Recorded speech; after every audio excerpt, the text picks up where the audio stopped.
하나님 말씀을 봅니다. 누가복음 2장 1절부터 7절까지입니다. 누가복음 2장 1절부터 7절까지 교도가 쓰겠습니다.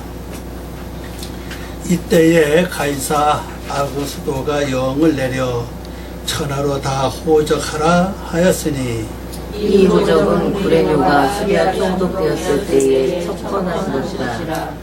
모든 사람이 호적하러 각각 고향으로 돌아가매 요셉도 다윗의 집 도소림으로 갈릴리 나사렛 동네에서 유대를 향하여 베들레헴이라 하는 다윗의 동네로 그 정한 마리아와 함께 호적하러 올라가니 마리아가 이미 잉태되었더라. 거기 있을 때에 사살날이 차서 맏아들을 낳아 강보로 싸서 구유에 누였으니 이는 사관에 있을 곳이 없음이려라.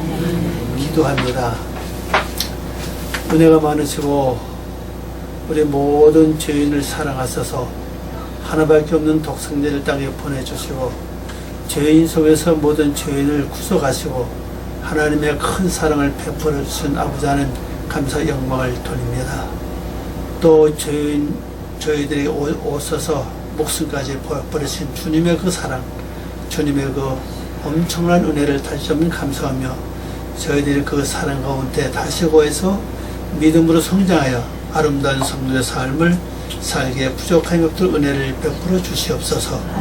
이 시간의 모든 말씀을 통해서 성탄절의 비밀과 진정한 뜻을 알 수 있도록 성령님이 저희들을 도와주시옵소서. 주께 모든 것 부탁하오며 예수님의 이름으로 기도합니다. 아멘. 오늘 말씀 제목은요, 맏아들을 강보로 싸서 구유에 누웠으니. 이 구유는 우리가 잘 아는데 여물통입니다. 그리고 강보, 강보는 흑암을 가리키죠. 그렇습니다. 그래서 맏아들을 강보로 싸서 구유에 누웠다. 참조 성경은 요한복음 6장 44절서부터 58절 보면은 거기에 같은 내용이 나와 있습니다.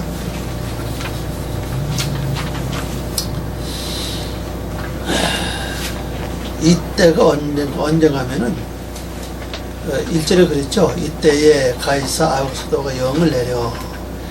그러니까 그 아구수도 때 그때죠. 가이사. 여기서 이걸 아시면 됩니다. 왜 하필이면 가이사 아구수도라는 말을 써서 이걸 사용했을까? 이 가이사라고 하는 뜻은 권세자라는 뜻입니다. 권세자. 그 주어 나와 있죠. 아구수도는 크다, 큰 자라는 뜻이에요. 크다, 큰 자라는 뜻입니다. 이거 둘 합치면은, 원래 뜻을 합치면은요, 큰 자의 권세자로부터, 그 말입니다. 아주 권세에 가진 이분이 크다는 사실이죠. 그분이 이제 우리말로 영을 내렸다. 원어로 보면 이제 그 임무입니다, 임무. 여기에 그 영이라는 단어가 페구다라는 단어를 썼죠. 페구다라는 단어를 썼는데 보호, 섭리, 벌, 응직, 감독, 임무, 책임, 보호원 그런 뜻인데 또 다른 성경은 이걸 또 영으로도 아트라는 단어를 써서 영으로도 번역을 성경에 나와 있는 걸 볼 수가 있습니다. 하든지 큰 권세자가 뭘 했느냐? 치리하는 큰 권세자가 천에다가 이제 임무를 내렸죠. 영을 냈던 사실. 그 영이 뭐냐? 임무가 뭐냐? 여기 영이라고 안 한 것을 임무라고 한 이유는 각자 우리에게 준 말씀이에요. 우리 분명히 임무를 부여받은 자라는 사실이죠. 그게 뭐냐? 호적하는 겁니다. 호적이라는 단어를 보시기 바랍니다.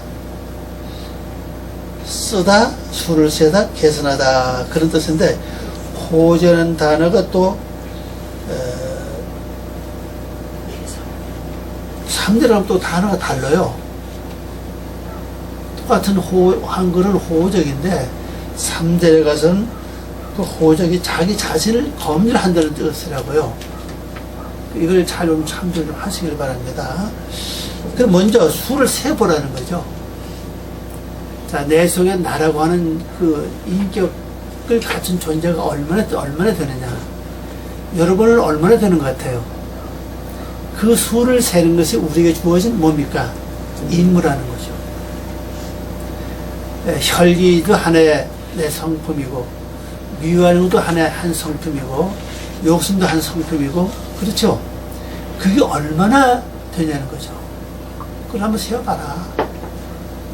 그걸 말씀하신 겁니다. 그래서 어디에, 온 세상, 내 머리끝부터 발끝까지, 마음 구석구석까지 전부 다 하나도 빠짐없이 그 모든 이들을 수를 세라고 하였다.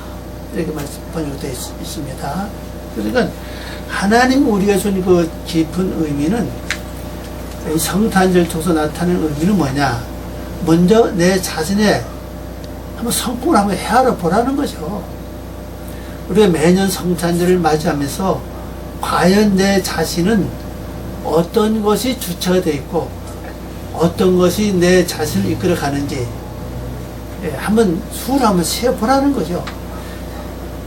영적으로 볼 때 수가 작으면 작을수록 그 사람 많이 변화된 사람이라고 볼 수가 있죠. 마지막은 하나님 마음, 곧 예수 그리스도의 마음으로 하나 되는 것이 최종적인 이제 결론이라 그렇게 볼 수 있겠습니다. 그래서 먼저는 우리에게 주어진 임무, 큰 권세자가 우리에게 준 임무는 뭐냐? 바로 내 자신의 수를 세어보라는 사실이에요.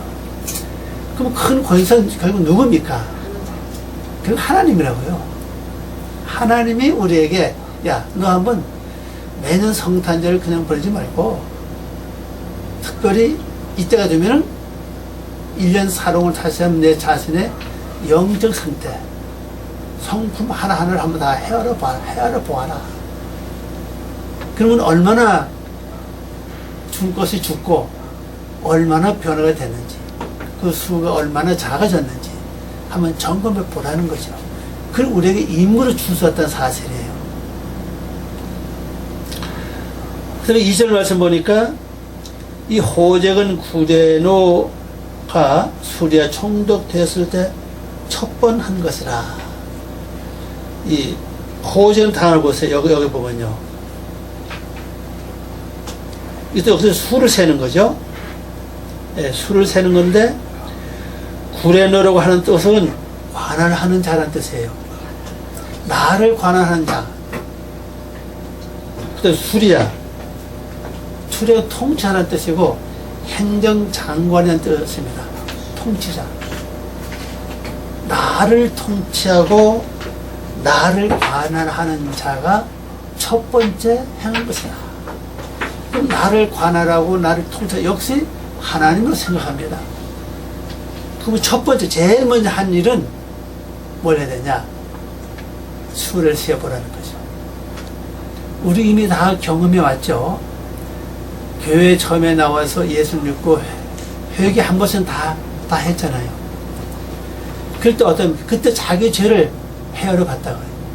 다 수를 세봐서 이런 죄, 저런 죄, 웬 저 그렇게 많기도 많은지, 그죠?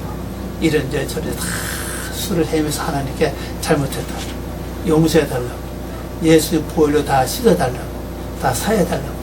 그렇게 구한 적이 있었다는 사실이에요. 첫 번째로 예수 믿을 때 이루어진 사건은 이제는 우리가 성장했잖아요. 그땐 죄였고, 지금 뭡니까? 성품이라고. 그래서 인격, 자질이라고 볼 수 있죠? 인격, 자질. 그런 것도 한번 세워봐라, 한번. 어떤 모습이 너를 지금 주장하고 있느냐. 내 중심이 어떤 사상, 어떤 중심이 너의 가장 주체가 돼서 너를 이끌어가고 있느냐. 한번 수를 세워보라는 사실이에요. 우리는 반드시 한번 수를 세볼 수 있다고 생각해요. 이 성탄절을 맞이하면서 우리 자신이, 내가 자신이 어떤 것이 아직까지 내 속에 있느냐, 내 속에 혈기가 있느냐, 미움이 있느냐, 시기가 있느냐, 욕심이 있느냐, 실망, 좌절, 그런 것이 내 속에 있느냐. 뭐 근심이 있느냐. 여러 성품 한번 다시 한번 헤아려 볼 수가 있다 생각합니다. 수를 헤아린다면 뭘 해야 되겠습니까? 하나님께 고해야죠. 하나님, 아직도 내 속에 이런 성품이 남아 있습니다. 이런 것이 내 속에 아직도 있네요. 주님 다 이것을 다 용서해 주시기 바랍니다. 나에게 은혜를 베푸시사 이런 것은 나를 건져 주시기 바랍니다. 이게 가장 필요하다는 겁니다. 이거 없으면 갈 수가 없어요. 왜 수를 세려고 말씀하셨겠습니까?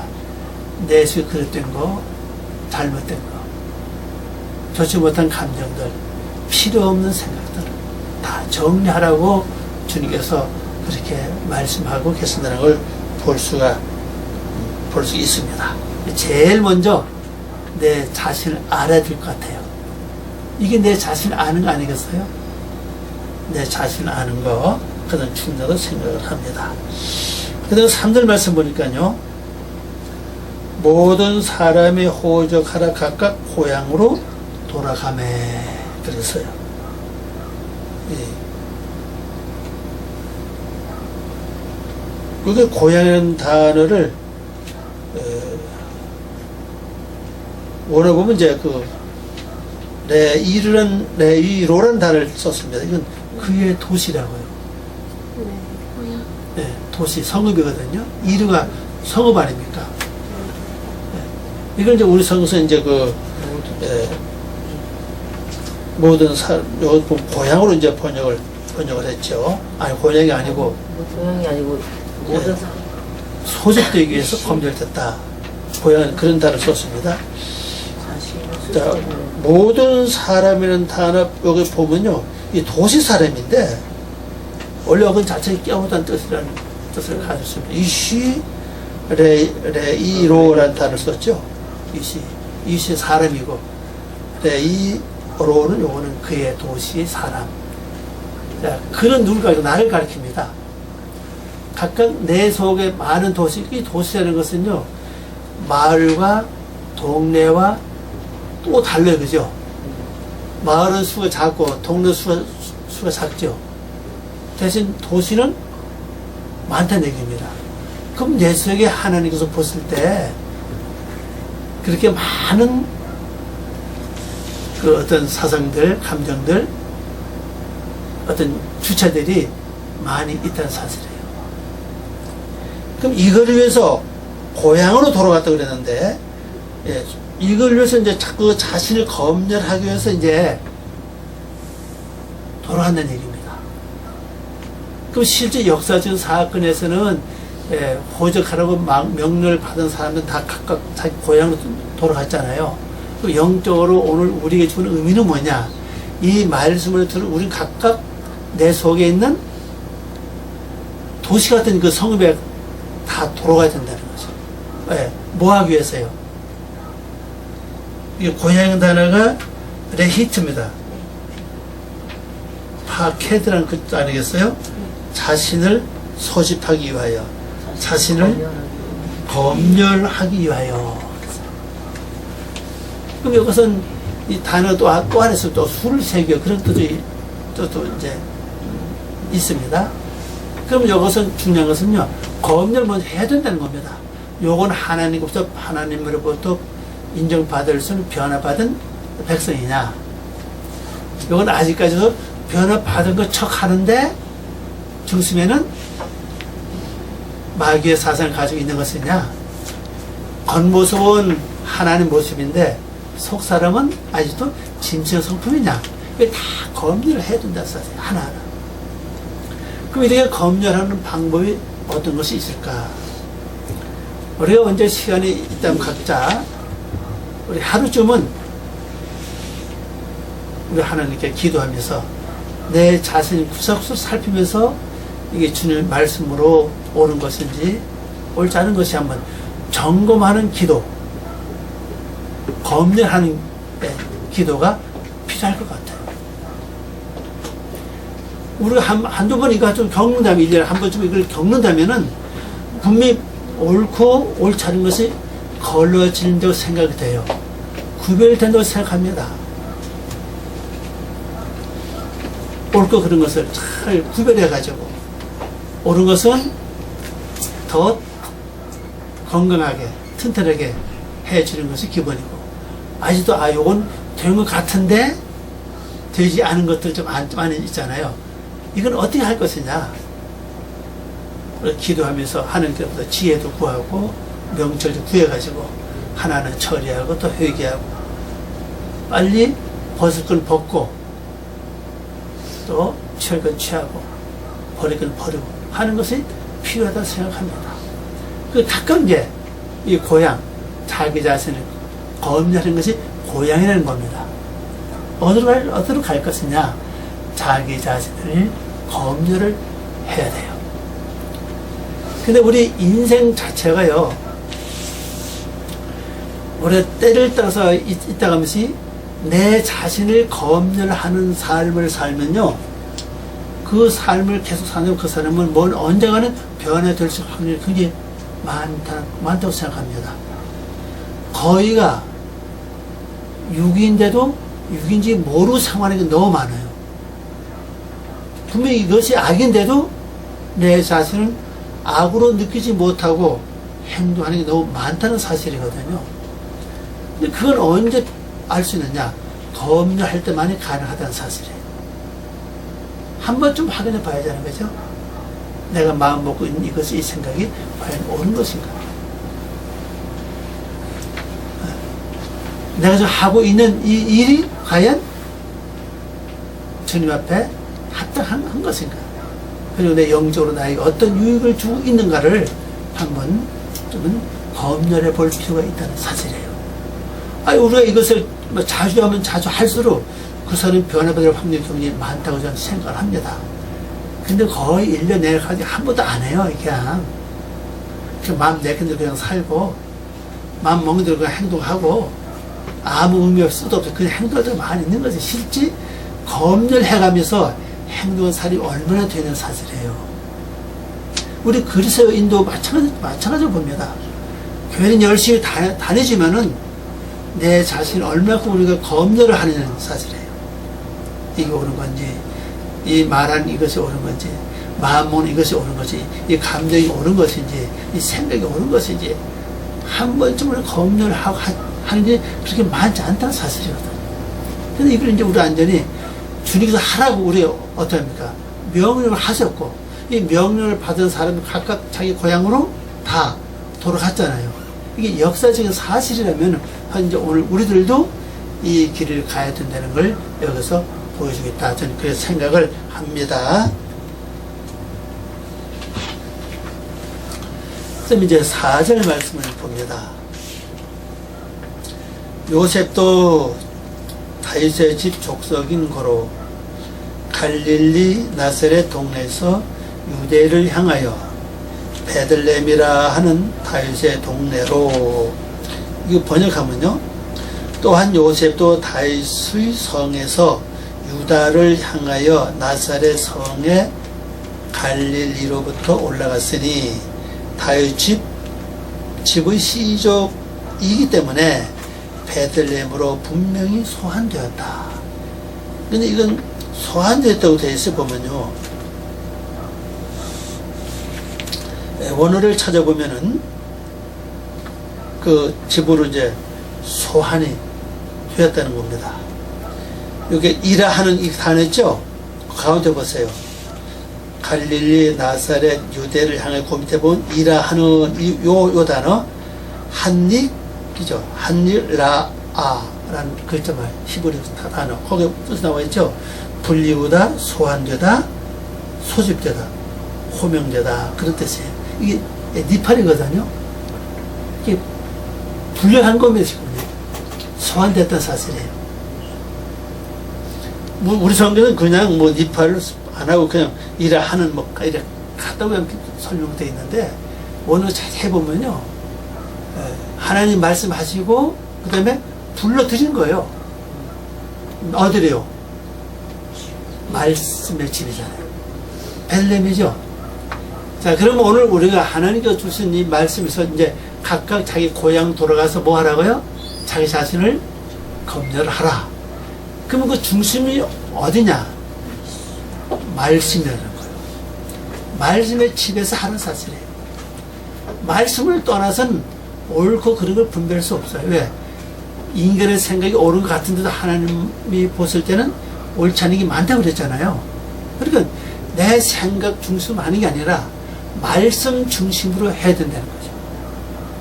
말씀이 표준이 되고 말씀이 근거 같아서 말씀 가운데서 하나하나 내 자세를 점검해야지 그쪽으로 이제 소환을 받았다는 거죠. 다시 말씀드리면요, 말씀으로 돌아가야 돼요. 말씀으로 돌아가는데 그냥 육적인 말씀이 아니라 하나님 원래 뜻 말씀, 원래 의도하신 그 뜻 말씀으로 내가 돌아가야 돼요. 내 생각과 내 육으로 한다면 별로 의미가 없죠. 그래서 하나님은 그걸 불러드리는 겁니다. 너는 내 멋대로 하지 말고 말씀 안에서 해라. 그래서 역사적 사실에서는 요셉이 그 아내 데리고 이제 베들레헴을 올라갔다는 거죠. 베들레헴 자체는 다윗의 고향 아닙니까? 다윗의 뜻은 사랑한다는 뜻이라고 그랬죠. 유대는 또 찬양 판단 뜻이고. 그러니까 하나님이 사랑하는 자는 하나님께 찬양을 올려드린다는 사실이거든요. 사랑을 받으면 자연히 우리가 보더라도 그 뭐예요? 찬양밖에 없어요. 감사, 찬양, 영광 이런 것밖에 없다고요. 그게 이제 그게 하는 것이 목적 아닙니까? 목적이니까 먼저 정착할 곳이 어디냐? 베들레헴이라는 사실이에요.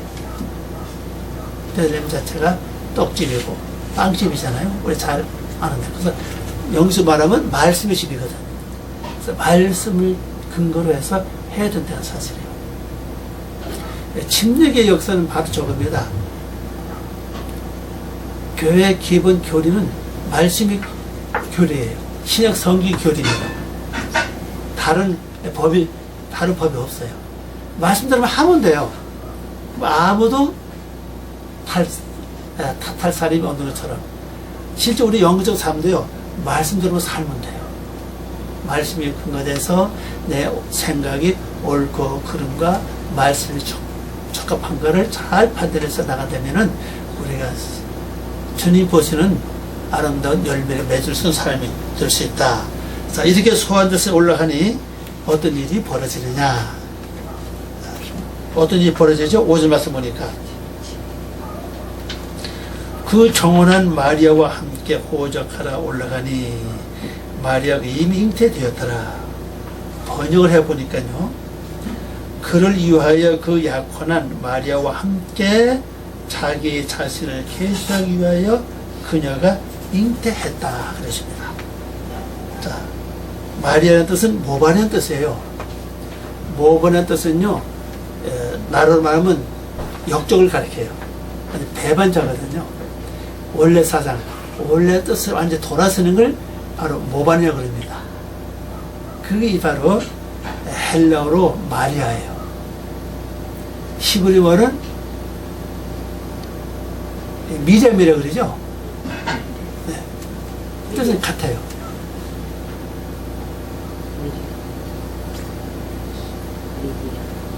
자, 그럼 이제 출발 장소 이제 어디서부터 갔죠? 위에 사들 다시 올라가 보면요. 유대를 향해서 나사렛 성에 갈릴리로부터 올라갔다. 이렇게 되어 있습니다.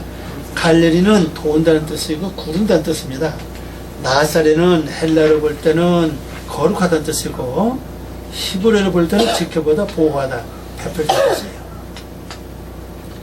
여기서부터 올라갔어요. 그러니까 이미 요셉이라고 하는 이 가족을 볼 때 베들레헴에 가기 전에도 이미 어디서 살았어요. 여러분, 나사렛에서 살았잖아요. 갈릴리 지역의 나사렛. 이미 보호를 받고 있었던 사실이에요. 또 그 자체가 거룩하다는 뜻입니다. 그래서 예수님 그죠? 나사렛에서 뭐 거룩한 자가 나오겠냐? 나사렛 예수라 그러니까. 실제 거룩한데도. 그러니까 거룩한 것을 보고 거룩한 걸 모르는 거 사람들이. 이 변화된 걸 보고도 변화된 걸 모르는 거죠.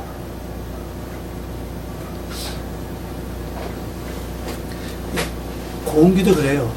서울에 늘 사는 사람은 답답한 걸 몰라요. 몰랐죠. 전혀 몰라요. 그런데 저 시골에 가면서 평온해요. 정신이 맑아지고 피곤이 끝이고 기분이 좋아요. 아침에 일어나면은 몸이 깨어나고 아주 기분이 좋아요. 근데 거기에 시골에 사는 사람이 서울 오면요, 아마 하루 이틀 견디기 어려울 거예요. 답답해가지고.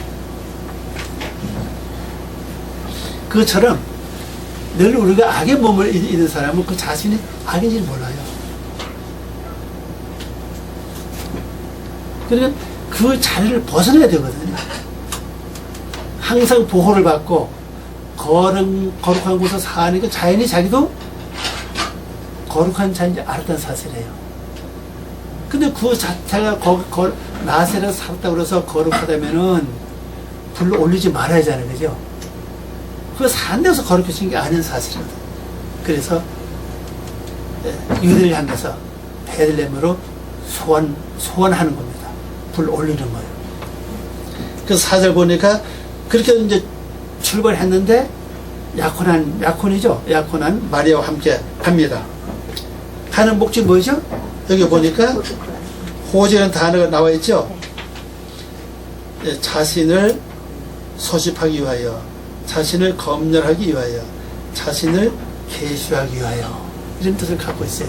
처음에 1절의 내용은 전혀 또 달라요. 그죠? 똑같은 호적인데 단어가 다르다는 사실이에요. 그러면 어떻게 출발됩니까?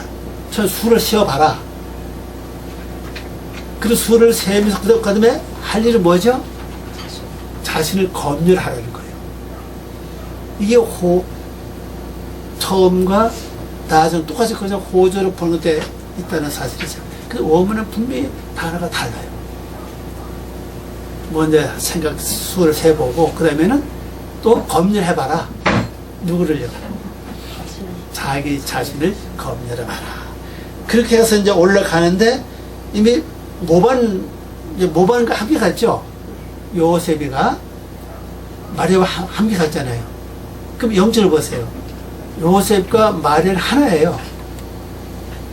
하나니까 내가 이미 나사렛에서 떠난다면은 이미 난 어떤 자가 됩니까? 모반자가 되는 거예요. 그러면 바로 어떤 역사가 일어나죠? 말씀을 잉태하는 역사가 일어나는. 왜? 말씀을 품고 올라가거든. 왜? 하나님의 말씀을 믿고 말씀 들었죠? 올라가라, 호작해라. 말씀을 들었잖아요. 듣고 가는 입에서 내 속에 뭐가 잉태되죠? 내 안에 말씀이 잉태되어 있다는 사실을 벌써. 그걸 이제 실제 역사적 사실을 통해서 우리가 보여주고 있죠. 그래서 우리가 말씀 따라가면요, 이미 말씀은 그 사람 속에 잉태됐다는 사실이에요. 우리가 거짓말하지 말아라 하고 말씀 들었으면 앞으로 거짓말하지 말아야지. 그리고 그 말씀을 계속 붙잡고 있으면 이 말씀 내 안에 잉태됐다고요. 잉태되니까는 거짓말할 수 상황이 벌어졌을 때도 안 하는 거죠. 거짓말 안 하고 피해 갈 수 있고, 해도 옛날처럼 그렇게 강력한 거짓말은 안 해야 된다는 사실이에요. 왜? 원인은 말씀에 대해서 잉태됐기 때문에 그래요. 말씀이 있기 때문에 그 말씀의 근거에서 내가 힘을 얻고, 말씀의 근거에서 내가 지혜를 얻게 되고, 말씀의 근거에서 내가 갈 길을 바로 정해서 갈 수 있기 때문에 그 역사가 일어난다는 사실입니다. 실제 역사는 사실에서 실제 마리아가 잉태했죠, 그죠? 마리아가 잉태했고, 이제 영적 우리에게 주는 교훈은 내가 말씀 따라가면 말씀이 내 안에 있다. 말씀이 있다는 건 잉태됐다는 것을 보시면 되겠습니다. 이제 6절을 봅니다. 거기 있을 때에 해산할 날이 차서, 번역을 해볼까요? 그들이 거기 있을 그때에 탄생을 위하여 그녀의 시기가 가득 채워졌다. 자, 우리가 말씀 따라간 우리는 자연이 다 뭐가 됩니까? 여자가 되는 거예요. 네, 말씀을 품었기 때문에. 그 때가 찼다는 거죠. 그리고 성경의 때는 굉장히 강조를 많이 해요. 때를 많이 사용한 것을 창세기 5장 말씀이죠. 창세기 5장은 때가 되면 때가 찼다는 걸 강조 많이 합니다. 거기 하여튼 10번이 나와요. 9번이 나오네요. 네.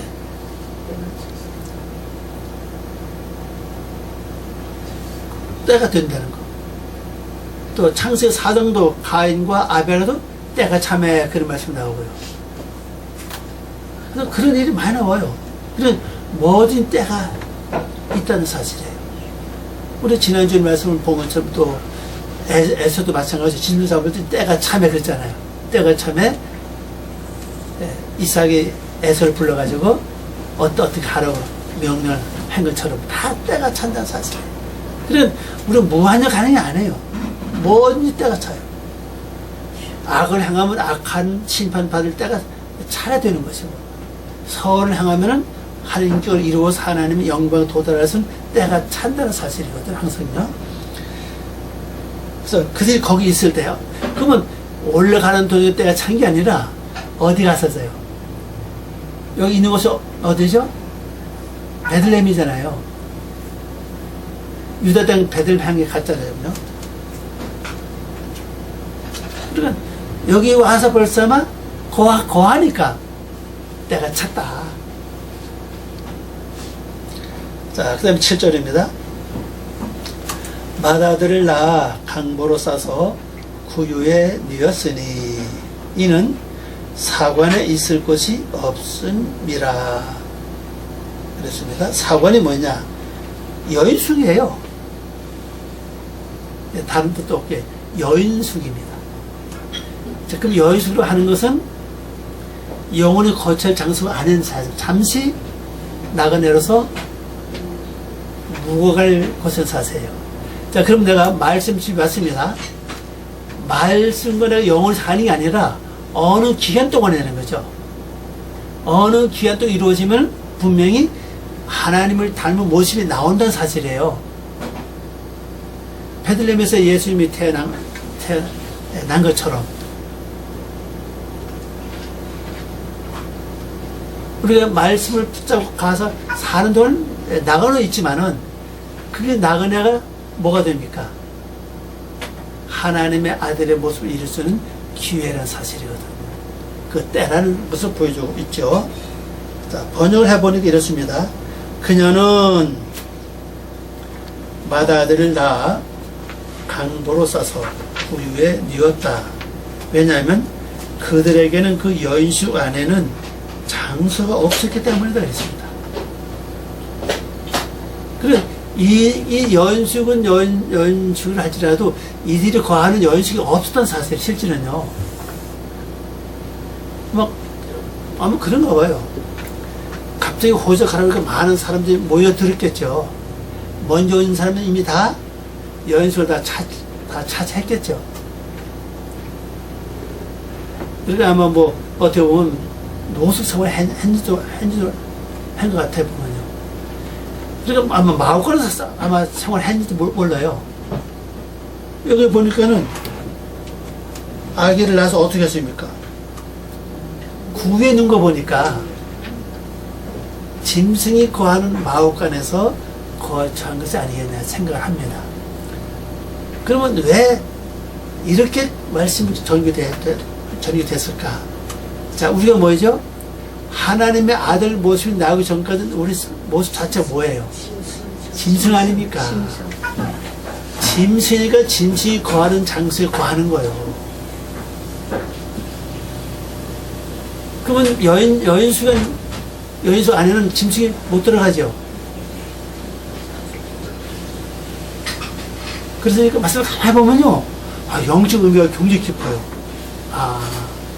이들이 말씀 따라서 자기 자신을 계수하기 위해서 베들레헴까지 말씀까지 왔지만은 아직도 짐승이구나. 그런 의미에서만 말씀이 속에 잉태되어 있기 때문에 거하는 곳은 짐승이 거하는 마을권에서 거하게 되구나. 그러니까 뭐 아기를 낳은 다음에 강보로 썼잖아요.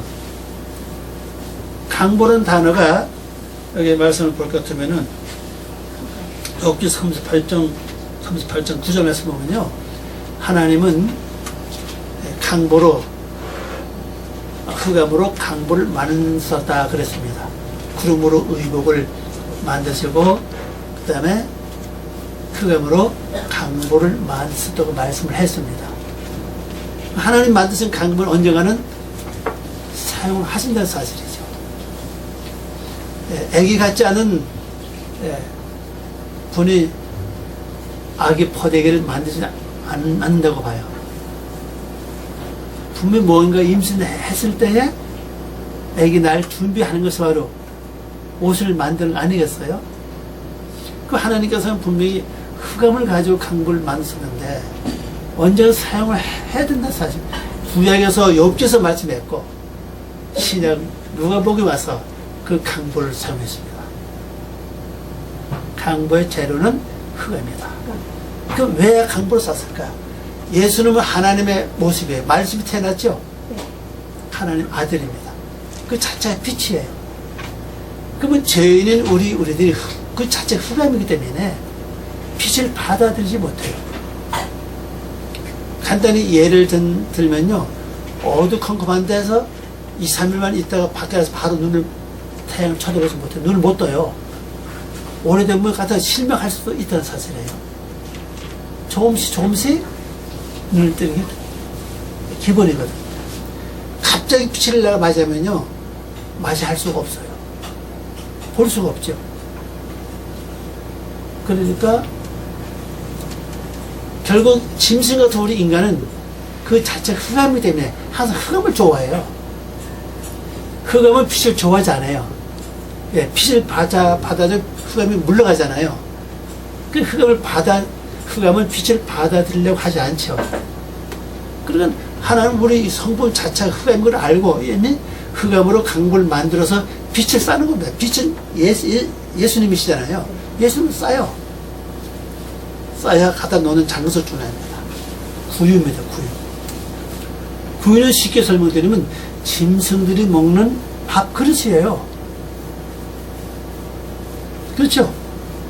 사람의 구유에다가 밥 넣어가지고 먹는 법은 없죠. 짐승은 밥그릇이거든요. 그럼 왜 거기다 담아놨을까? 짐승 같은 우리가 그걸 먹으라는 거예요. 그래서 예수님이 요한복음 6장에서 그랬습니다. 나는 하늘에서 내려온 산 떡이다. 내가 나를 먹으라 그랬죠? 나를 먹지 않으면 나와 상관이 없다. 그 먹는 게 뭐냐? 말씀대로 사는 겁니다. 말씀을 지키는 거예요. 행함이거든요. 지키고 행하는 것은 믿음이 반드시 필요해요. 믿음 없으면 지키고 행할 수가 없어요. 그냥. 그래서 인간 예수님이 이 땅에 오시면서 보여준 가장 좋은 일이 뭐냐? 세상은 다 인간이 다 짐승이다 그랬어요. 짐승이기 때문에 그래서 너희가 나를 먹으라고 강보에 쌓여서 짐승들이 먹는 밥 그래서 담아놓은 거예요. 잠언 9장 그랬죠. 지혜로 집을 짓고 일곱 기둥을 다듬고 상을 차려놓고 말입니다. 여종을 보내서 부르다 그랬어요. 지혜로운 자들 오고 다 와서 먹어라 그랬습니다. 차려놓고 먹으라는 거죠. 그 지혜로 집을 짓고 일곱 기둥을 다듬고 상을 차려놓고 다 불러서 먹으라는 거죠. 그 인간들은 전부 다 짐승이기 때문에 후의 노예는 아기에서 빛을 먹을 수밖에 없어요. 먹어야만 돼요. 그래서 하나님 이미 상을 차려놔서 먹으라고. 또 예수님 신이 말씀하기를 너희가 나를 먹어라. 내가 하늘에서 내려온 산 떡이다 그랬어요. 날 먹지 않으면 나와 상관이 없다. 먹는 거는 말씀대로 사는 것이고 행하는 것이다. 말씀을 지키는 것이다. 그렇게 말씀을 드렸습니다. 그러면 성탄절은 부에 오신 것은 낮고 천한 사람 보살펴 온 것은 아니란 뜻이에요. 예. 이때 이웃을 돌보거나 이웃을 구제하는 그런 사건이 아니란 사실을 보면요. 진짜의 의미는 짐승 같은 인간들이 말씀을 받아들이지 못하니까 흑암으로 싸서 짐승이 먹는 밥 싸먹고 다 먹어라. 누구든지 먹어라. 내가 짐승은 내가 흑암을 받아들이지 실제 흑암을 먹었다면 그 속에 뭐가 있어요? 빛이 있다는 사실이에요. 그래서 빛을 먹게 하시는 거예요. 그 빛을 먹은 자는 영원히 영생할 수 있는 죄는 다 사함받고 용서받고 허물은 다 하나님께로부터 사함받고 다 용서받고 그 다음에는 하나님의 아들로 우뚝 설 수 있는 그것이 바로 이 말씀의 기본 핵심입니다. 그렇게 볼 수가 있습니다. 자, 결론을 말씀을 드린다면은 강보로 싸서 구에 아기를 강보로 싸서 구에 넣었다는 것은 짐승 우리들이 먹는 밥그릇에서 담아놓고 다 먹어라. 누구든지 먹어라. 그래서 이걸 먹는 자는 영생할 것이고 먹지 않는 자는 열심히 교회를 다니고 예수 믿는다 할지라도 짐승의 모습에서 벗어날 수는 없어요. 변화되질 않아요. 말씀을 먹는 자는 말씀으로 살아야 됩니다. 말씀으로 살기 쉽지 않아요. 항상 어려워요.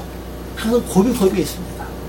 고비의 어려움을 잘 통과하고 이기고 말씀을 행하면 반드시 거기에 대한 하나님의 축복으로 보답에 대해서 뭐가 오느냐 하나님의 모습으로 변화될 수 있는 영광이 주어진다는 걸 아시고 이 말씀으로 잘 또 되새김질 하시면서 승리하시길 바랍니다. 기도합니다. 아버지 하나님 감사합니다. 오늘도 저희들의 귀한 말씀을 고맙습니다. 이 말씀에 다시 한번 저희들의 영혼을 새롭게 하고 말씀의 깊은 뜻을 깨달아서 성도의 갈 길을 바로 가는 저희들 되게 하시옵소서. 늘 부족합니다. 늘 연약합니다. 하나님 도와주시옵소서. 성령님이 저희를 이끌어 주시고 인도하여 주시옵소서. 감사하며 예수님의 이름으로 기도 올려옵나이다. 아멘.